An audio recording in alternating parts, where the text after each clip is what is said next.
یہ توہین کا بڑا مسئلہ چلتا ہے، ذرا ذرا سی بات پہ توہین ہو جاتی ہے، گستاخی تو خود بخود ہو جاتی ہے اب، یعنی کوئی کرے نہ بھی تب بھی۔ اب ریسنٹلی ایک بل بھی آ گیا ہے توہین کے حوالے سے، عظمت صحابہ اور اہل بیت، ہمارا سلام ہو دونوں پہ۔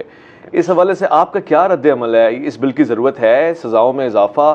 ظاہر ایک بڑی جماعت ہے جو اس کا انکار بھی کر رہی ہے، اس سے بڑی جماعت ہے جو اس کی حمایت بھی کر رہی ہے۔ آئی وانٹ ٹو نو کہ انجینئر مرزا صاحب کیا کہتے ہیں۔ دیکھیں، جو 295C ہے پاکستان کا قانون، وہ تو سب سے بڑی سزا ہے اور سب سے بڑا جرم پلانٹ ارتھ پہ اگر شرک کے بعد کوئی ہو سکتا ہے تو وہ رسول اللہ صلی اللہ علیہ وآلہ وسلم کی شان میں گستاخی ہے۔ مجھے بتائیں آج تک پریکٹیکلی 295C کے کانٹیکسٹ میں کتنے مجرمین کو سزا ہوئی ہے، یا کتنے مقدمات ہیں جو اپنے منطقی انجام تک پہنچے ہیں؟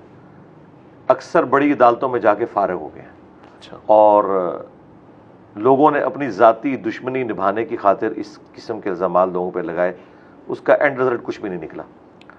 تو یہ جو توہین صحابہ اور اہل بیت بل ہے، یہ تو اس سے بہت چھوٹا ہے اس کے مقابلے پہ۔ وہ تو 295C نبی الاسلام کی توہین سے متعلق ہے۔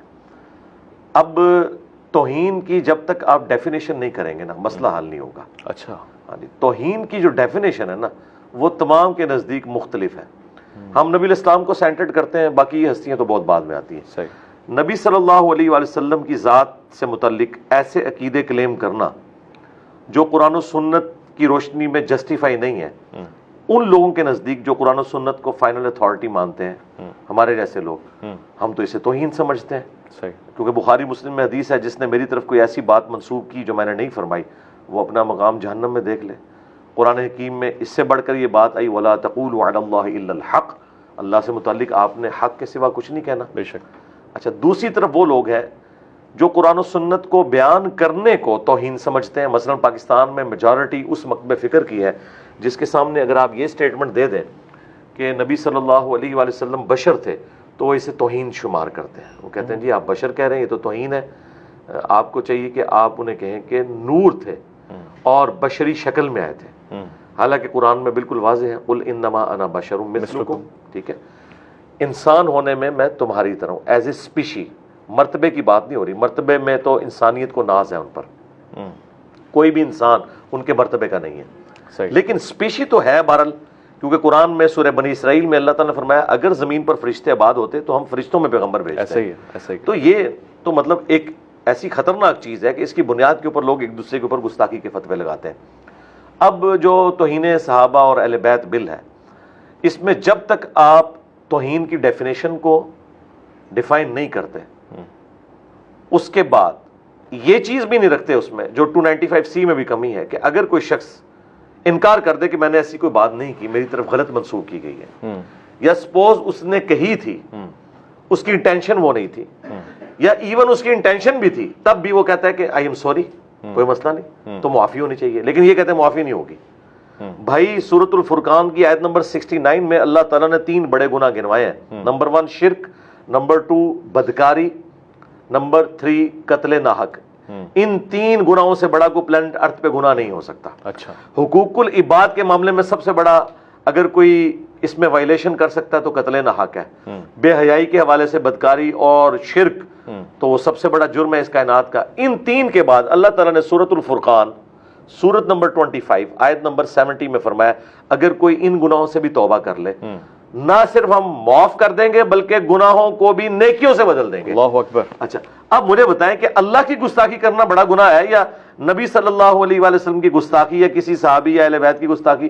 اگر وہاں پر اگر کوئی معافی مانگ لیتا ہے تو توبہ قبول ہو جائے گی، لیکن ان کا معاملہ بالکل ڈیفرنٹ ہے۔ یہ کہتے ہیں نہیں، توبہ قبول نہیں ہوگی بلکہ اس کے اوپر سزا ایگزیکیوٹ ہوگی، اور جو ڈیفینیشن انہوں نے سمجھی ہوئی ہے مکاتب فکر کی توہین کی ڈیفینیشن ہی بالکل الگ ہے۔ اچھا، جب تک یہ سب کے سب کنسنسس کے ساتھ ایک ڈیفینیشن کے اوپر متفق نہیں ہوتے، یہ سارے کے سارے بل کسی کام کے نہیں، نہ ان سے کوئی توہین میں فرق پڑنا ہے، جو لوگ کر رہے ہیں وہ اسی طریقے سے کرتے رہیں گے، اس کا رزلٹ کوئی نہیں نکلنا۔ اچھا، اور جن چیزوں کو بعض علماء توہین سمجھتے ہیں وہ اسی طریقے سے ہوتی رہے گی، کیونکہ وہ تو قرآن و سنت میں لکھی ہوئی ہے۔ ہمارے جیسے لوگ ان چیزوں کا بیان کرنے میں کوئی آر محسوس نہیں کریں گے، اور اگر کوئی کہتا ہے کہ قرآن اور سنت سے کوئی چیز بیان کرنا توہین ہے، تو پھر جو فتویٰ میرے اوپر ہے وہی قرآن کے اوپر بھی لگنا چاہیے، امام بخاری پہ بھی لگنا چاہیے، امام مسلم پہ بھی لگنا چاہیے۔ ہم تو نقال ہیں نا، ہم تو ان کی چیزیں بیان کر رہے ہیں، اور وہ بھی خود نبی صلی اللہ علیہ وآلہ وسلم سے روایت کر رہے ہیں جو احادیث، ان کو بیان کرنے میں میرا خیال ہے کوئی توہین والا معاملہ بنتا ہی نہیں ہے۔ ہاں توہین یہ ہے کہ صراحتاً کوئی شخص گالی دے دے اور اس طرح کے الفاظ استعمال کرے جو ایک معاشرے کے اندر گالی کی کیٹیگری میں فال کرتے ہیں، اچھا، پھر اس کو توہین کہا جا سکتا اس کو ہم سب و شتم کہتے ہیں۔ ہے۔ جی، سب و شتم۔ دیکھیں الفاظ کے چناؤ میں فرق ہو سکتا ہے۔ اب دیکھیں بریلویوں نے باقاعدہ کمپیریٹیو سٹڈی کروائی ہے تراجم کی، اس میں انہوں نے کہا کہ باقی مکاتب فکر نے بسم اللہ کا ترجمہ کیا ہے شروع کرتا ہوں اللہ کے نام سے، یا شروع اللہ کے نام سے، اس میں وہ کمنٹس کر گئے کہ انہوں نے تو اللہ کے نام سے شروع ہی نہیں کیا، انہوں نے تو شروع سے شروع کیا ہے۔ اور اعلیٰ حضرت نے ترجمہ کیا اللہ کے نام سے شروع، وہ کہتے ہیں نہیں صرف اعلیٰ حضرت نے اللہ کے نام سے شروع کیا ہے۔ تو پھر اس میں نے ان کو پھکی دی تھی کہ اگر یہ اتنا سینسٹیو ایشو تھا تو بسم اللہ میں بھی تو اللہ بعد میں آ رہا ہے، با پہلے، ہاں با پہلے آ رہی ہے۔ ان کی بسم اللہ تو پھر یوں ہونی چاہیے تھی اللہ الذی باسمہ ابدہ، اللہ ہے وہ ہستی جس کے نام سے میں شروع کرتا ہوں، تو بھائی آپ اپنی بسم اللہ بدل لو۔ اب مجھے بتائیں کسی نے شیطان کے نام سے شروع نہیں کیا۔ آج اگر 10 PhD انگلش صحابہ کرام ہو جن کی نیٹو لینگویج عربی ہو، آپ انہیں اگر عربی والا قرآن دیں اور انہیں کہیں کہ اس کا ترجمہ انگریزی میں کرو، ساروں کے الفاظ کا چناؤ مختلف ہوگا لیکن مفہوم ایک ہوگا۔ یہ ہو ہی نہیں سکتا کہ ایک زبان دوسری میں ٹرانسلیٹ ہو تو آپ الفاظ کے چناؤ میں فرق نہ آئے، تو آئے گا۔ قصہ آدم اور ابلیس قرآن میں 7 دفعہ ہے، وہاں الفاظ کے چناؤ کا فرق ہے فٹن کرنے کے لیے، ورنہ اللہ کی اور ابلیس کی گفتگو تو ایک دفعہ ہوئی ہے نا، الفاظ تو ہر دفعہ وہی ہونے چاہیے تھے، لیکن اس کو صورتوں کے وزن میں بٹھانے کے لیے مختلف الفاظ کا استعمال کیا گیا ہے۔ تو اس سے کوئی توہین والا معاملہ تو نہیں ہو گیا، نہ کوئی آپ نے اللہ کی گفتگو کو ٹیمپر کر دیا جو شیطان کے ساتھ ہوئی ہے۔ تو یہ جو چھوٹی چھوٹی باتوں کو اٹھا کے سارا معاملہ کرتے ہیں، تو نٹ شیل میں میرا تو موقف یہ ہے اور مجھے امید ہے کہ یہ حتمی انجام تک بل پہنچے گا ہی نہیں۔ اچھا، ہاں یہ وہاں سے جو ہے وہ صدر صاحب اس کو سائن ہی نہیں کریں گے اور یہ اگلی اسمبلی کے گاٹے میں فٹ کر دیا جائے گا، اور یہ ایک سمجھ لیں آپ شٹل کاک بنی رہے گی اور یہ معاملہ آگے چلتا رہے گا اس طریقے سے۔ ہاں، اور اگر یہ ہو بھی جائے تو سرکار 295C تو چھوٹی چیز ہے نا، یہ 295C سے انہوں نے کیا کر لیا ہے؟ کتنے لوگوں پہ انہوں نے توہین مذہب کے الزامات لگائے، ثابت نہیں ہوئے، صرف ایکسٹرا جوڈیشل ایکٹیویٹی پرفارم کی۔